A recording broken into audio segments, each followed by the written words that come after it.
দেখুন যাদের ডিবিটি থেকে লিঙ্ক আছে কিনা সেটা দেখুন। যাদের এক অ্যাকাউন্ট থেকে অন্য অ্যাকাউন্টে ডিবিটি করাতে চান সেটাও পদ্ধতি আমি দিচ্ছি। দেখুন গুগলে চলে আসবেন, সার্চ করবেন NPCI original in other shading, touch করবেন। এটা 1 নম্বরেরটাকে টাচ করবেন। দেখুন লোড হয়ে গেছে। লেফট সাইডে 3 ডটে টাচ করবেন, কাস্টমারে টাচ করবেন। টাচ করলাম, দেখতে পাচ্ছেন ভালো আদার সেটিং ইনেবলার, ব্যাস এটাতে টাচ করবেন। লোড হচ্ছে, কিছুক্ষণ ওয়েট করুন। যাদের ইনেবল আছে কি নাই চেক করতে চান, ব্যাংক অ্যাকাউন্টের সাথে ডিবিটি লিঙ্ক আছে কিনা তাদের জন্য আধার ম্যাপেড স্ট্যাটাস, এটাতে টাচ করবেন।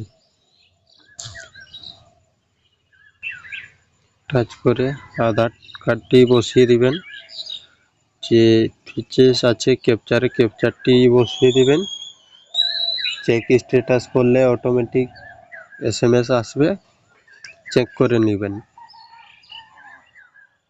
তারপর যাদের এক অ্যাকাউন্ট থেকে दूसरा অ্যাকাউন্টে ডিবিটি লিঙ্ক করতে চাও তাদের জন্য 2 নম্বরে আছে, দেখো আধার শেডিং ডিশেডিং, এটাতে টাচ করবেন। আধার কার্ড বসবেন শেডিং এর। আর যাদের নেই, অ্যাকচুয়ালি কিছুতে নেই ডিবিটি লিঙ্ক, তারা আধার কার্ড বসিয়ে দেবেন, শেডিং এ টাচ করবেন, অ্যাকাউন্টটি সিলেক্ট করে নেবেন। নেই, যাদের অ্যাকাউন্টে কিছুতে লিঙ্ক নেই তাদের জন্য উপরেরটা ফ্রেশ শেডিং এ টাচ করে নেবেন। আর যাদের একই ব্যাংকে একই আছে দুজনের, তাদের জন্য এটা। আর যাদের এক ব্যাংক থেকে दूसरा ব্যাংকে করতে চাও তাদের জন্য এটা। অ্যাকাউন্ট নাম্বারটি বসিয়ে দিবেন, এটারও বসিয়ে নেবেন সেম অ্যাকাউন্ট। তারপরে এখানে টিক মার্ক আছে, টিক দিয়ে যাবেন। ক্যাপচার বসিয়ে দেবেন, সাবমিট করবেন, SMS আসবে, হয়ে যাবে। বুঝতে পারলেন সব কিছু?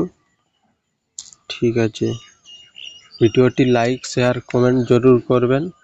ভিডিওটা যত তাড়াতাড়ি দেখবেন আপনাদেরই কাজে লাগবে। এটা